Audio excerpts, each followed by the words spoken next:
Have you ever thought about playing D&D? What dice to use? D1, D20, D1,000,000? We're going to find out what the rules are and how deep we can go in this week of Becoming Branches. Come on in.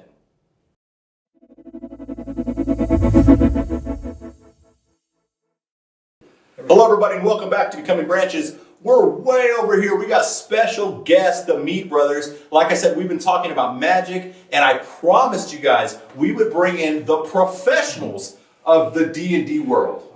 Yeah, I'm so excited. Thank you guys so much for being on the show. But before we kick anything off, I have to ask this question because there's a rumor going around. I have to know it's true.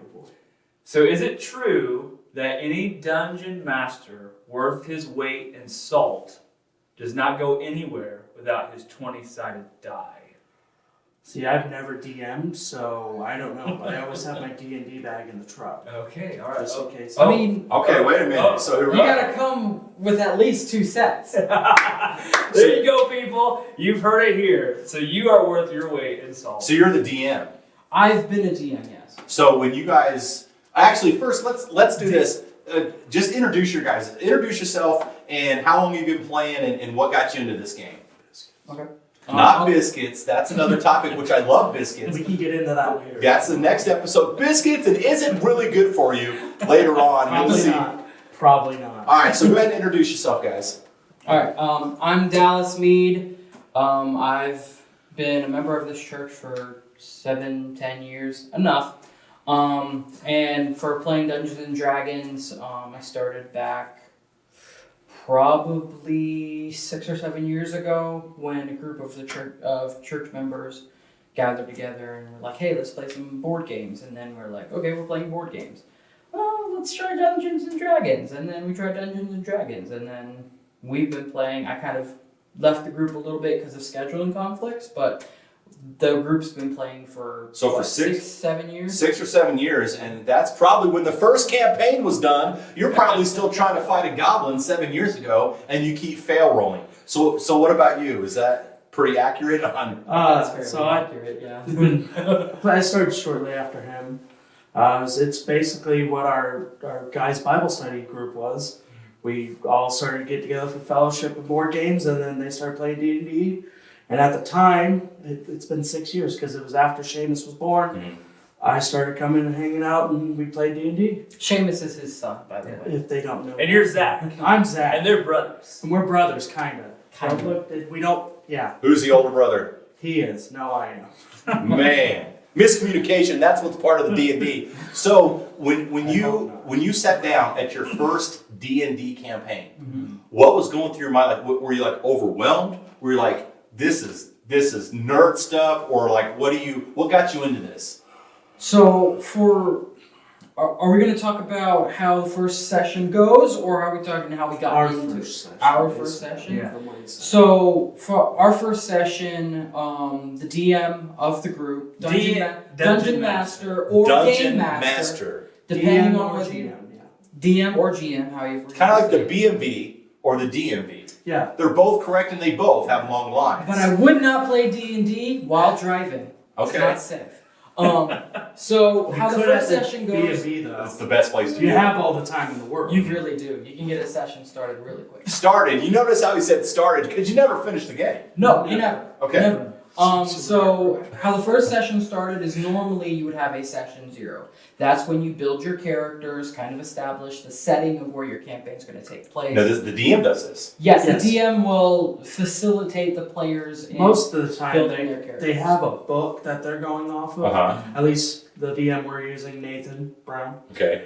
He usually does it out of a book. Dallas has done it out of a book. We've had Daryl Thompson do it out of a book. Now, is the book an official thing you have to do? No, you can make it up as you go along. A lot of DMs do that. The guy I play with most Mondays, Cameron, he just makes it up as he goes. Is it more organized following the book, or is it just more fun when the guy's off the cuff? So there are campaign books, The way and they there are write the rules books. books that you do have to follow. Okay. But there are campaign books that you can follow that will take you into a setting like you're in this city. And these are the things that you're going to put your player characters through, or that would be the players at your table. So when I was a DM, we DM'd through a city called Waterdeep, which set you through this city, and there was a bunch of random things happening. Not random, but there was a storyline of some cultist people trying to find this lost gathering of gold within the city. And a lot of different warring, like thieves guilds and factions are trying to get this gold, but we want the gold to fall into the right hands, into the wrong hands. So as the DM, I would facilitate my players and give them story beats. Tell them, okay, so you guys start out in this tavern. Here we are. And then they go through, they choose what they get to do. All of the game is made on individual choice. Well, that really depends on your game master. Exactly. You have game masters that are going to railroad you through the whole campaign, which means, hey, this is what you're doing next. You talk to this person. You do this next. So that's what you have to do. Yes, it depends on your game master. Like with Dallas, he gave us free roam, which a lot of the guys I play with, but you get free roam. Here's the main points you got to keep remembering. But you pick when you go do that. You enter a large and busy city. You make your way to the town square. What do? I don't know. What can I do? You can do anything. Wow. That tells me absolutely nothing on what I can do. So like in a tavern, sorry, I don't mean to interrupt you. So in the tavern setting, you said that's where you are. Yes. And then you have, let's say, quest A is over here, but as a free roam, you can go down and your character eats, or your character, or do you have to roll for that? So it's a lot like a video game, to be honest with you. If Okay. you've played any of the Elder Scrolls series. Yes, like ESO, World of Warcraft. Yeah, any of your open world. Breath of the Wild is a good one too. Yeah. You won't have to roll until your DM tells you to roll. Okay.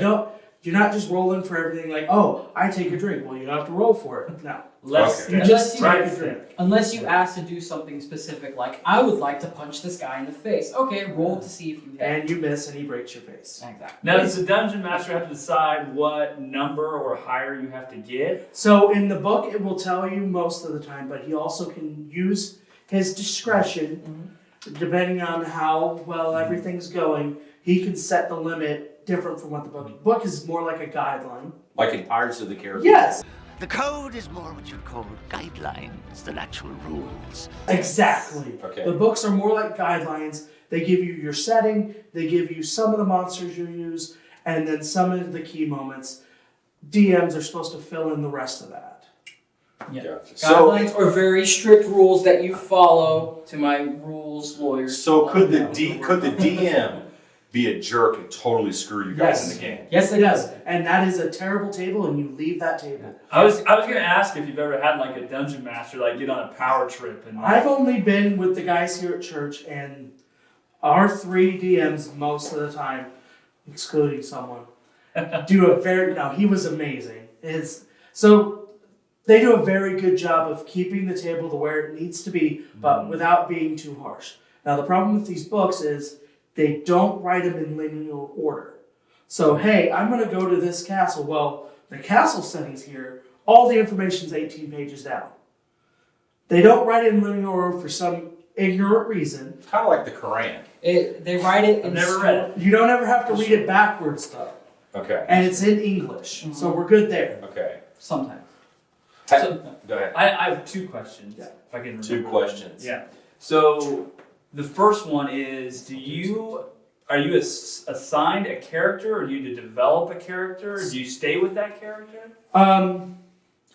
Most of the time you will be making your character. Now, if you're first starting out, they have starter kits out there that give you a set amount of characters, so it's easy for new people. Cleric, barbarian. Yes. Rogue. So you'll have classes and races. And your races get special abilities, your classes get special abilities. When D&D first started out, it was just a wargaming. It's old men pushing their 10 toys against each other. My group defeats your group, and there was no role-playing involved. I saw that at the nursing home one time. Exactly. Yeah, they looked like they were having a great time. Yeah, well, they have to use 10, not lead anymore, because you'll get sick. Yeah. But when they moved to the brown book, they started adding classes and races, which were very minute at the beginning, but it gave you more choice. And as it went on, it keeps giving you more choice. So when you first start out, you might want to start off, your DM will help you. But Should help you, at least with my experience. As you go along, you can pick your favorite literary character. Like, you want to play Aragorn, so you're going to be a ranger, I'm a half-human, and blah, blah, blah. Yes. Or you can play, I want to be Gandalf, so I'm going to be a wizard, blah, all that. Hello, everyone. I am Tristram Steelheart. I'm a holy cleric with a mace and a dumb name. Ouch. I'm Tiny Nuggins, a thief, and the rest is gibberish. Greetings. I am Fibrosis the Ranger. I'm a crouton, the half-orc druid. Oh, crouton. Think of a character you like, you can put him into D&D. Can you be a deep-fried pancake Twinkie? Yes, as long as you have Mage Hand, which can hold Yes. to 5 I'm going to play pounds. tonight, actually, and I'm just going to make my character and keep rolling him in batter and for excess armor. Yeah. That's All right. Second question. So I know it's Dungeons and Dragons, but if you had to pick one, dungeon or dragon. You always fight a dragon. Dragons are fun. But are they always in dungeons, or could they be attacking? I'm going to a go city? against the grain and say I'm a dungeons guy. Oh, that is boring. See, you can put anything in a dungeon. You got a dragon. But you can put anything in a dungeon. Dragons are fun because they're hard. It gives you more of a sense of accomplishment. You can go through a dungeon. Oh, look at that! I found X amount of gold, and we're done with the dungeon. I've got a question. If you can, do you like that? I raised my hand Perfect. like a polite person. Nice. If you can control the environment in said game, why does a dungeon have to be boring? You Why can't- can't you make the dungeon crazy? So you can't control can't. an environment. So the DM can though. Sorry. I mean, if you got 6 players that are chaotic, you might not be able to Yeah. control this. So just basic. If you'd rather fight a dragon or go through a dungeon, I would pick dragon because it makes you use all of your characters. Everyone at the table has to be at peak performance to take out a dragon. What does that mean? Best gear, the best. You're using all of your spells. You're using all of your good gear. You're not holding anything back. You're using all your attacks. When you're going through a dungeon, it can get stale. Oh, I go to this room. Well, there's moldy paper. Okay. Well, I go to this room. And again, it depends on That your moldy DM. paper is a plot book. Oh. Read it! No one reads the moldy paper, though. I play barbarians, Dallas. I don't read anything.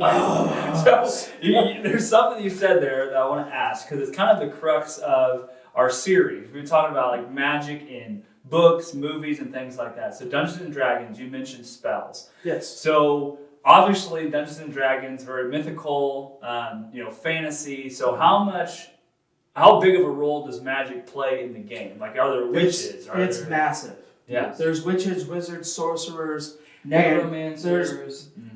Most of the time, you're going to be facing a bad guy, which is going to end up doing the bad spells, and you're going to pick the good guy where you do the good guy spells. Okay. That's really Is it cliche like that, or is there a point where it slips into the spiritual? Oh, I'm a demon lord, or now a lot of the times, it's hard to become a demon lord as a player character because you're teeny tiny compared to the actual demon lords in the game. So you have to become super powerful. Now, there are races in the game that you can play that are half celestial or half fiend or half demon. So that does come into play. Like, there's a race called a tiefling that is half demon and is born out of either intermingling with demons or a result of, say, a deal that someone made with a demon or a fiend. Now, that could change for different reasons, for like people way down in your lineage and it's just a recessive gene that passes throughout. But there are races in the game that delve into that sort of would a subject. character have to say, like, let's say you have a half demon, and I guess kind of like what our series is talking about is we're talking about into that, where's that line as because you guys are both Christians, right? Yes. Where's that line where maybe an incantation, your character's saying it, but you're like, wait a minute, I don't even want to say that. Is that anywhere in the realm of something that can... With spells, you are playing the character. With wizards and sorcerers and those Warlocks, wizards, sorcerers, warlocks, clerics, paladins, All have spell picking tabs. But some of them you can't pick through the whole spell book, right? Most of them you can't. You could if you picked up that moldy paper because there's extra spells on there. You'll never know. It's very possible. You get to pick the spells your character uses. Yes. So it comes down to your personal belief system Gotcha. and how you feel you want to play this character. So for me, most of the spell characters I play can also hit you with a hammer. I played a cleric and I played clerics and paladins. I don't feel comfortable doing the bad guy spells. So like if you pay attention to Harry Potter, there are unforgivable curses. Right. Avada Kedavra. You can learn that in the new Hogwarts. I didn't have a wand. I don't have a wand. We're good. So it was just words. I was worried. You guys are all alive. You're looking at me when you said it. I have. Ooh. But you as your character will pick what spells you use, no matter what. Mm-hmm. No one else picks those spells. So if you want to do the bad guy spells, you can do the bad guy spells, but that is up to you. Was that a personal conviction in your life? Like, at what point we were like, you know what? Was that because you were a Christian, or was that just like you didn't want that to represent who you are? Like, so I started playing D after I was a Christian. Okay. I've been here for 13, 14 years at this church. Mm-hmm. I started playing with the guys from our Bible study. Mm-hmm. I don't want to play a character that when I get up to heaven, I have to answer for. I don't want that to be a question. Hey, why are you iffy on this game? I don't think God's going to care about it, but I don't want that to be a reflection of me, like you were saying. Sure. I don't want someone to open up my character sheets and be like, hey, you're a necromancer? That's kind of off, bud. I don't want to be a problem. Mm-hmm. And it's just easier if you decide what you want to play, play it to the best of your ability. You don't have to waver on that because it is your character.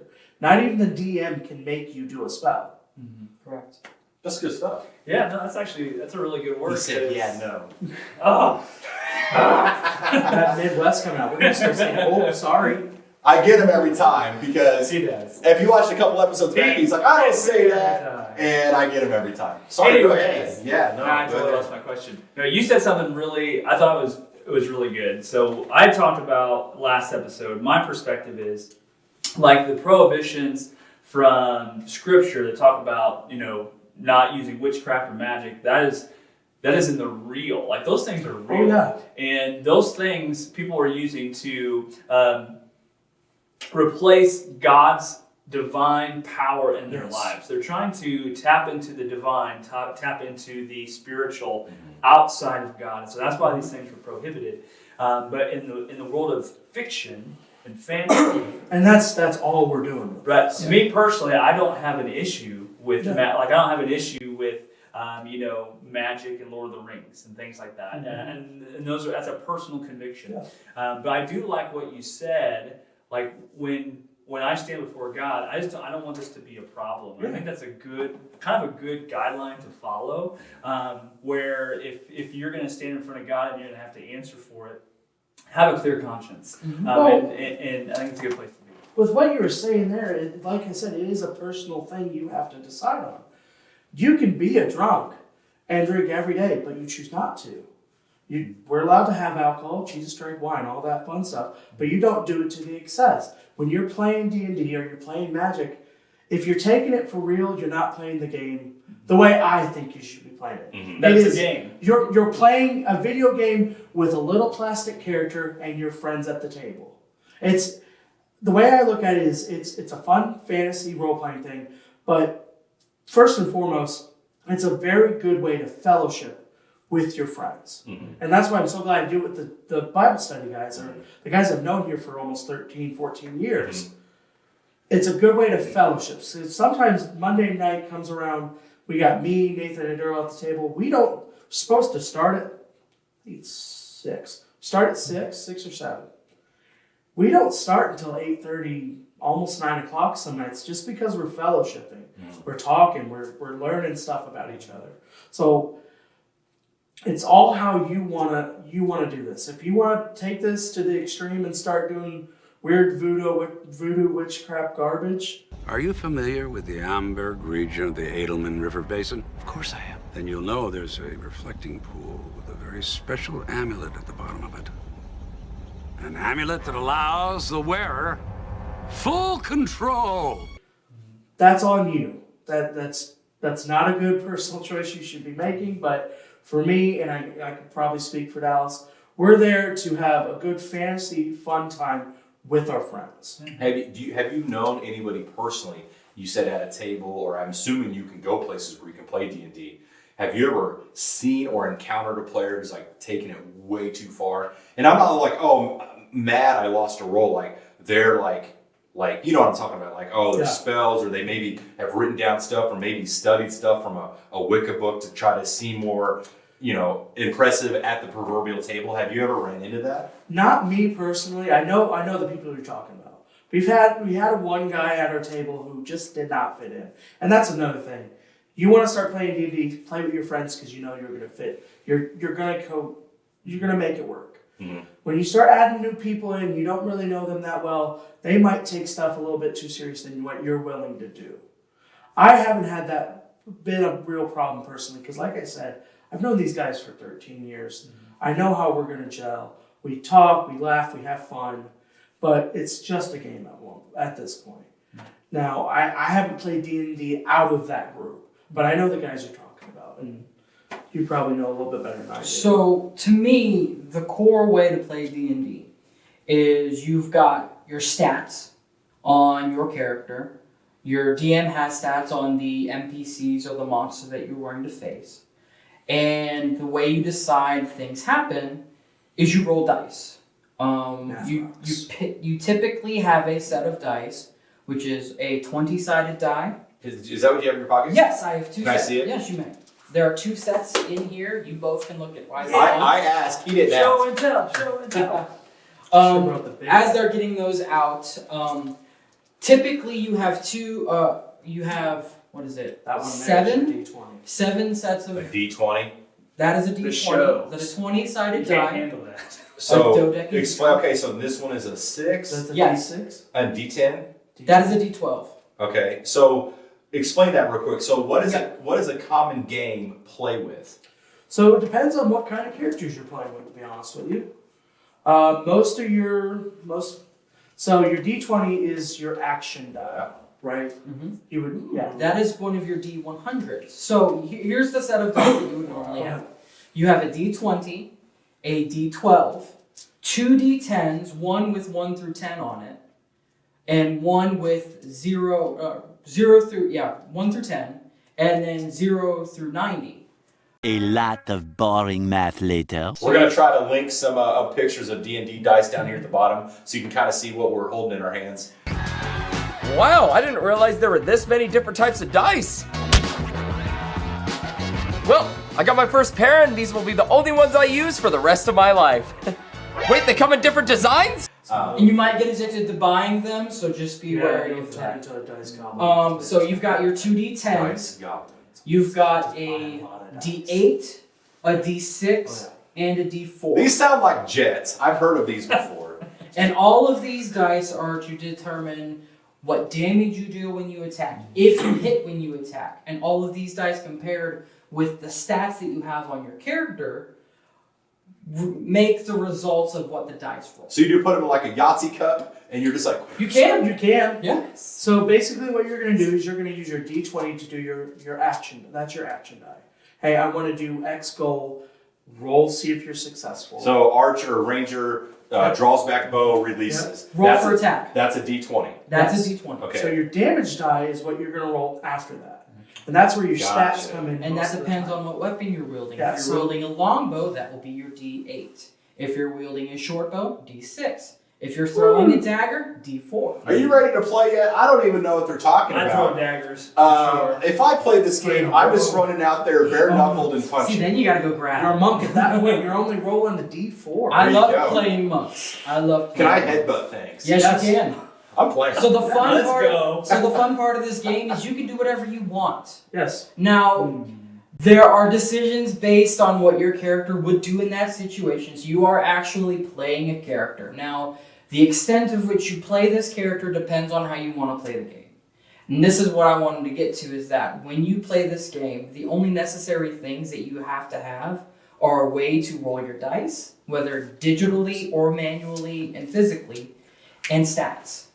Other than that, you don't have to role play. You don't have to be, oh, I'm Mr. Fancy Pants and I'm going to hit something. He took your line. Yes. He took your Do line. you need imagination? It's fun to have imagination, but it's not a core need. Yes. So that's why it's called a role-playing game. You sit down and you play a role at the table. Now, the extent in which you play that role depends on your personal convictions. Now, people can get fully invested and bring props and wear outfits. Sometimes I would dress up in colors that my character would wear I would totally do to help me better encapsulate the character. Because I used to be an actor in high school. So have you ever been LARPing? No, but I have dressed up close. I'm telling you. I'd go. You have a sword. With totally Streamside, Yes! you need to do LARPing. Lightning bolt! Lightning bolt! Lightning bolt! We'll get together on that. So I've dressed up as a character while I played the game before, but I haven't actually LARPed. So there are different levels in which you go in and play the game. You can certainly just sit down and be like, all right, guys, I just want to attack things. When we get the things to attack, I'm going to attack them. I like that. And that'll be the character you play. You probably want to be a fighter or a barbarian. You don't really want to talk that much? That's fine. You don't You're have a rogue to. at that point. But then there are times when in game where you're like, well, I want to figure out what this guy knows. So I go up and I ask him, hey, where is this warehouse that you're going at? It's like, okay, well, roll a persuasion check to see if they'll tell you where this is at. And that's where your stats come in. That's where your stats. So you roll your number block, and then you take the number from your stats, and then you add those two together, and that is your roll. Mm-hmm. And that decides if you've passed or failed. And the DM decides how high the DC is. The DC, that's what I was saying. Now, I don't know what that means. This is so much deeper than I ever thought it could be. And I feel like scratched the surface on this game. But from what it sounds like, if you could give maybe somebody out there, as we're closing this episode down, your pros and cons, both of you, your pros and cons, and you touched on it briefly, about your conviction, and I don't want to roll a dark character or whatever. But to maybe someone who wants to get into, or maybe a parent who found out their kid is trying to get into it, what would you say, kind of, as the closing? Do it with friends first. Do it with people you know. Find people who are like-minded, who you know very well. With the same convictions. With the same convictions. That way you don't run into problems at the table. Mm-hmm. If you're not comfortable at your table, leave immediately. There's no reason for you to stay, because some people won't change. It's just the way the game goes. Don't be afraid. It's just D&D. As long as you don't put too much into it, the game can't give you too much. Mm-hmm. As long as you're stuck on what you're supposed to be doing, you're right with God, you're reading your Bible, you're doing all the stuff, you're in a great community, you're in a great church, you're not going to have problems with D&D. Any kid that wants to play D&D can play D&D. It's not a bad, because there are levels in what they write. You can find a one-shot, which is just a one-day game that is simple enough that my 6-year-old can play it. Or you can go all the way up to level 20 characters where you're facing D&D gods and characters you only see in the very back of books. But there's all these levels that you can start at. Mm-hmm. And like I said, start with someone you know. Don't go. I wouldn't personally go to a gaming store unless I've been there many times. I know who's DMing. I know who's already at the table. All of that. Because I don't want any unknown in my game. If you know what I mean. You're going to have unknown. You're not going to know what monsters are in the corner. But the guy sitting next to you, if he's not right with what he's supposed to be doing, that could bleed into you. That could be your stumbling block. Mm-hmm. And just try to stay away from your stumbling blocks. If you know, hey, I can't really play this certain character because I might start doing other things that I shouldn't be doing, don't play that character. Mm-hmm. If you're too much of a hothead guy, start playing them up, because they can't do a lot of attacks, but they're very good at this. They're very do a lot of attacks if you want to choose. Yeah, unless you're rolling d4s. They're very good. They upgrade when you get higher levels. Just got the signal for time, so are there any last minute things that you want to add? Yes. So basically, with everything that you have within media that's made by the world, you got to take it in moderation. With books, with movies, with television series, anything that you enjoy as entertainment, this is just another form of entertainment, and that's just that. So everything that you do, you have to do within moderation. With D&D, it's the same thing. You get what you put into it as you get out of it. And so when you go into D&D, you got to realize that this is just something that I'm doing with my friends, to hang out with my friends, to kind of forget about work, forget about troubles, forget about politics, whatever is going on. What you're worried about is what your character is doing in this session, in this moment. And then when you get done with your session, leave the table, and that's what it is. Yeah. Don't take it with you. You're playing a game, much like playing Monopoly or I Buy Boardwalk. You don't have a boardwalk when you go home. Okay, some people may own That shirt is made from a boardwalk. I don't have boardwalk money because I buy all my dice. All right, guys. Well, that just gives us a little glimpse of the world of D&D. And like these true, honest players said, follow your convictions, play sparingly, have a good time, trust who you're with. And if you're comfortable with that, I hope this gives you a little bit more insight into this topic. If for some reason you're having trepidation about it, pray about it. Just, Lord, is this something that I can do with a group of Bible study friends? It sounds like they had great advice. I might even try a game in the future. I'll let you know. Thank you so much for joining us on this week of Becoming Branches.